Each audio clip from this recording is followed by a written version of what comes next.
So each area has something special. Particularly the history of Genghis Khan. The Mongolians love him. They worship him.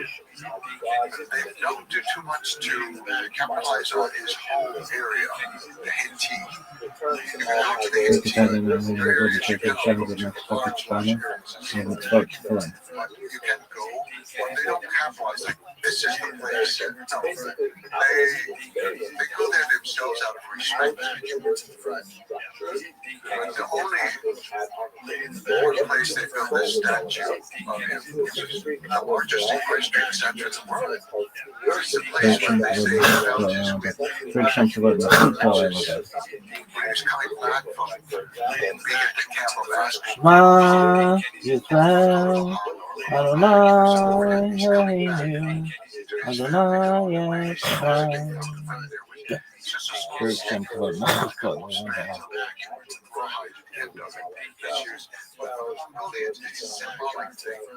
was obviously used from a horse. For the Mongols, your destiny, yourself, your will is your ego, your wind horse that lives inside of you. Your wind horse that guides you and gives you opportunities, but it's up to you to ride that wind horse. It's up to you to use the wind horse, not to just go wild like the wind horse. And so I think it's at that crucial moment he's on his way back home to go with Tolga and other soldiers to the Lurgan to rescue Bursa. And so symbolically he found a wind. I think it means that he found the way to control his destiny, his fate. It's very important. Very important. That he did. That was the beginning. Yes. It's symbolized in that statue. Some people think that he's holding this thing, a baton or something like that. But no, it's what they call a wind. To shoot. We've talked a lot about the past. Look out into the future. What gives you hope for human civilization across humans? Almost every day I'm totally dissatisfied with everything on Earth. You know, it's just that oh man, blah, blah, blah, blah, blah. What are they talking about? My grandchildren talk to me. I don't understand a word they say. What are they? What? And who are they talking about? I never heard of this. You know, it's kind of like that. And who's running for office? Oh my God! You know, it's everything like that. I did almost every day. I meet somebody, just one person, you know, who gives you some kind of hope. You just see somebody doing something nice, or they do something nice for you. I do find in Asia that happens a lot. You know, that people just do nice things for old people every day. And so then my dissatisfaction with all the big things in the world, and the way my grandchildren talk, the way young people are, and then I see something like that. And often it's something with the young people, something that the young people do. In Asia, they're always bringing me things. They bring me dried curd, they bring me strawberries that they baked in the forest in the summer, or they bring pine nuts that they found, or they bring me the milk in various forms, or yogurt. Oh, everybody. You got to eat the yogurt. This is from my grandmother. And all the other yogurt in the world is not good. My grandmother, she knows how to make the best yogurt ever. And so, over and over and over, I find, despite my all intentions to be in a bad mood, somebody spoils it with these little nice acts that are really very touching. Very touching. Yeah, it reminds you that there's that little flame of goodness that burns in everybody. I believe that on the whole will keep humanity flourishing, keep evolving and changing towards something better with every generation. Yes. You know, people in Mongolia take such good care of me all the time. I think my wife had to Events, I've talked about this before, something. She had MS that slowly declined for many years, becoming paralyzed, unable to speak, not able to control her movements or anything. And we lived half the year still in Mongolia. Part of it was because the climate and altitude were better for her situation. It was very helpful for her. But also the people. There was a poor country. The sidewalks are broken. Everything's not working. But I would come out with her in a wheelchair alone, and I knew that every bump, some arm would pick her up, or pick up the wheelchair, and lift her over that, and not let me do it. We could go to the opera, and you had to go up this magnificent set of Soviet stairs to get to the opera. You know, we would go, and I had no worries. I knew 2 guys would come from one side, 2 guys from the other side. They would carry on. And they do not say, "Excuse me, may I help you?" They do not wait for you to say thank you. Nothing. They just do it and they walk away. They have such respect. Singers would come there all the time to sing, to warm up the house for my wife. And they, even dancers would come sometimes to dance or play some fiddle or oud to play that, to warm up the house for her. To see how they treated a totally disabled person. And if I was feeding my wife, and so anybody started, they would come and immediately take over and start feeding her. There's a kind of like the children would come up there in America. They're all afraid to see them in a wheelchair. Not to name any names, but you guys feel like when they come to us. The children would always come there. Always. They were very good. It feels like learning something about the manosphere before there was. They're in the country. They were like writing for their culture. I'm in the countryside. You come to here. You never ask for permission to go in. You certainly don't knock on the door frame. That's hugely offensive. And you ask. It's like insulting the people. Like, what? You're not good hospitable people. I have to ask you for something. No, you walk in and you sit down and they fix food for you.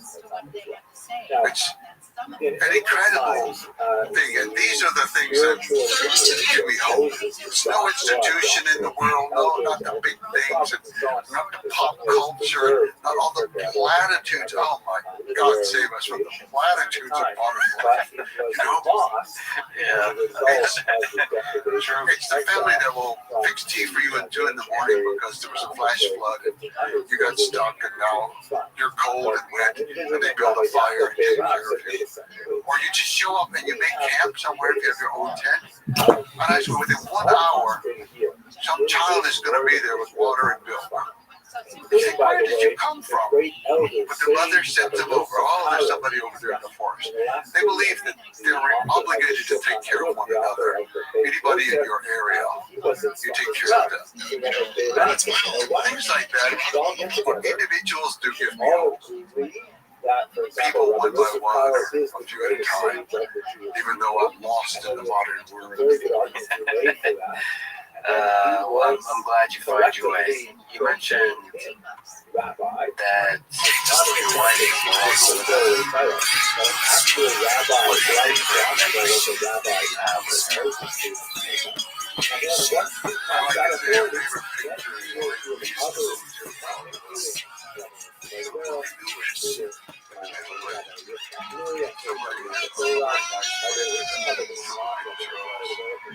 Towards the end, we're just sitting there watching the sunset of all the pictures of mine. She's holding, we're holding hands, she's in the chair paralyzed, and we're just sitting there staring off. That's one of my favorites. My consciousness was exciting. She's the most beautiful woman I ever met in my whole life. She was smart. She would talk to people like anything. Talk about jazz or physics or art. My life is so small and narrow, but my wife, she's the one who gave me a life. The truth is, it's very odd. People don't believe something. I failed English in college. I really don't college. Nobody in my family, growing up, my grandparents was the countryside. They had third grade education. My father had 7th grade. I was to live with him after the grandparents died, and my mother. There was no big education there in the family. But I somehow got to college. My father told me to go. He didn't want me to go to the war in Vietnam, so he volunteered to go because there was the rule that they could send 2 people from one family against their will. That was mainly designed to protect brothers. Or he could go as the father, and then I could go to college. You know, so I got to college. And I can't say, oh, I was drinking and having a party and not serious. No, I was trying like hell to pass that course. I failed English. I failed it. And this was just a huge shame to me. In fact, after 1 year I was put on probation to be kicked out of the school. My grades were so low overall. You know, and then, so it took me a long time to confess this to my wife after we met. You know, I met her. Hello and welcome to briefly, another video not in high school, but just today I'd like to spend some time with you. we met later. The I told her, she just looked at me, one she said, Shopatite speed. Very I dramatic. was a professor, though. I was just a professor. You can write anything you want. And she had the power to make me believe everything she said. Not the first I time don't care that what she said, I would believe it. have made And I was like, their yeah, appearance in that's Jewish right, that's history, just a but this time professor.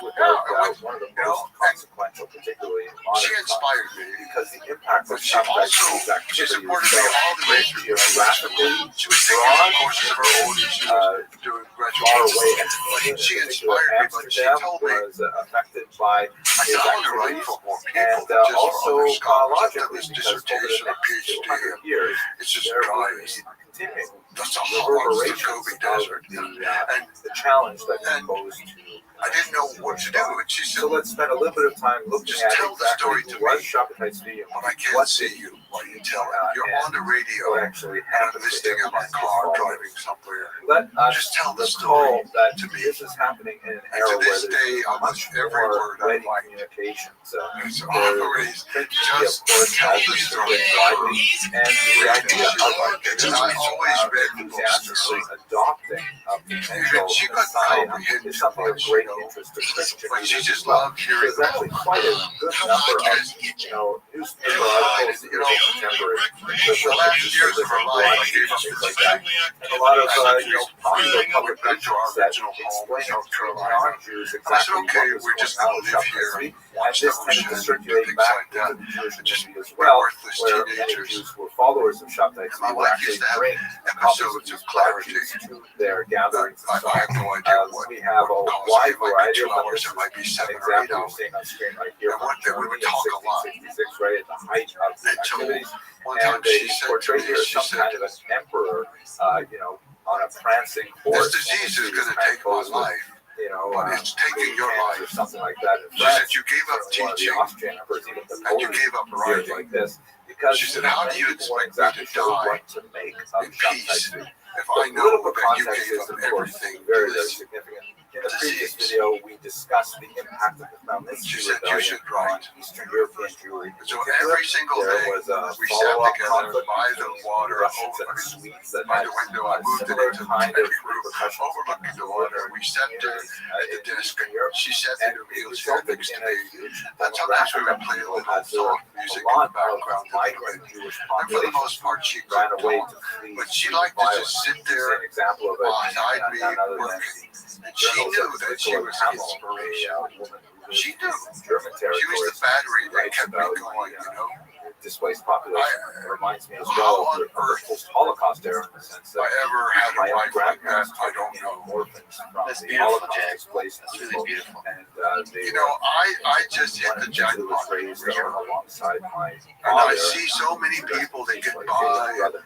they So either we're like talking each about other or they're like a friends or something. post-Holocaust kind of an era in which there's a huge In my amount life, of uncertainty. there was one person. I love my children. I still do. I love my grandchildren. Anxiety I don't over understand the them. status of But, Jews, the stability of but there's life one person in my in life, many ways, and that was my wife. For 44 years, there's also and her funeral was on our anniversary. very heavy, Just the way life works out, Kabbalistic But I was very lucky. emanating Very from lucky. Spot, as we discussed If, a couple of lectures ago. the two of you Especially lived in in the that variety a few that centuries is, ago, circulating. I might be reading a history book about via you Risa. conquering. No. And then she said, you should, vision of how If she said it, I probably would have believed her. exactly. She was too busy enjoying the world. Repair of You know, in her final, that people have to I could not ask her questions, and I could not say, "Oh, you remember that?" No, I never would say that because I knew she couldn't remember. Society, but through acts of when she would be restless or something in the night, I used to recite scenes from her life and just give the scene without saying to remember. But the last night, I certainly didn't know that she was going, but it was a rough night. And we went back to the first night that we had in Moscow. We came in December in the winter, and the snow was so beautiful and white, and the yellow lights shining on it.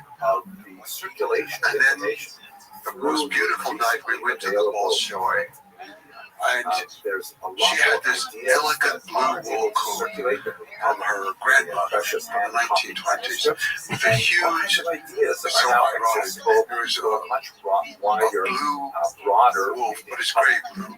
There's also an implication here. Gray blue collar, this huge collar. She just looked like a movie star from the 20s or something. And we went to see Maya Plasetskaya, and it was one of the most beautiful nights. But they might have had to her last night, educational I told her that story again. This may be from all the details. I've gone through it many times. Her coat from her grandmother, whom she loved very much, and the snow and the yellow lights. And we arrived at night because, of course, the flight was late. And then the next night, going to the Bolshoi, and all those beautiful things from Russia. Of a talented, intellectual young man. His good looks she was an inspiration. I have many nights or many days. Quite an able to make me cry, Jack. Oh no, and that's beautiful. You're a beautiful human being. It's really an honor to talk to you. It's such a fascinating journey through human history. One of the most impactful humans in human history. I thank you very much. And the other research, including one. Realize how much research you have done. I feel like you're going to know things I don't know, and you have to pull something down, and I'm going to be shamed in front of the whole world. There's only one piece of research left. It's me around age 22, riding there on the step. That would be incredible. So, most scholars thank you so much for talking to me, Jack. Thank you.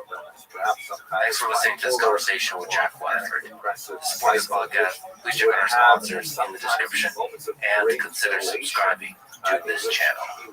And now, let me answer some questions and try to articulate some things I've been thinking about. If you'd like to submit questions, including in audio and video form, go to lexfriedman.com/AMA. Or if you want to contact me for other reasons, go to lexfriedman.com/contact. And now, allow me to make a few comments on the ever-evolving moral landscape of human civilization throughout our 10,000-year history. All kinds of other things. I was listening to Dan Carlin's excellent eye-opening 5.5-hour episode of Hardcore History titled Human Resources. They covered the topic of slavery, the Atlantic slave trade. He said one of the lessons I took from this episode is that the long arc of history is full of atrocities. As we modern-day humans understand them, it was tough time for our progress. During each period of history, is that difficult for the majority of people to see just where the line between good and evil is. We humans, after all, forever like to weave a story in which we are the good guys. Listen to Dan discuss and later myself reading first-hand accounts of slaves, torture, of rape, separation of families is incomprehensibly heartbreaking. By the way, in this topic, first-hand accounts of slavery can be read in Slave Narratives, a folk history of slavery in the United States, from interviews with former slaves. I can recommend the book that I've been reading, which is Voices from Slavery, 100 Authentic Slave Narratives. It all seems deeply and obviously wrong by today's standards, but slavery was seen as normal through most of human history. Thomas Jefferson, the man who wrote All Men Are Created Equal, which I think is one of the most powerful lines in all of human history. He himself was a slave owner.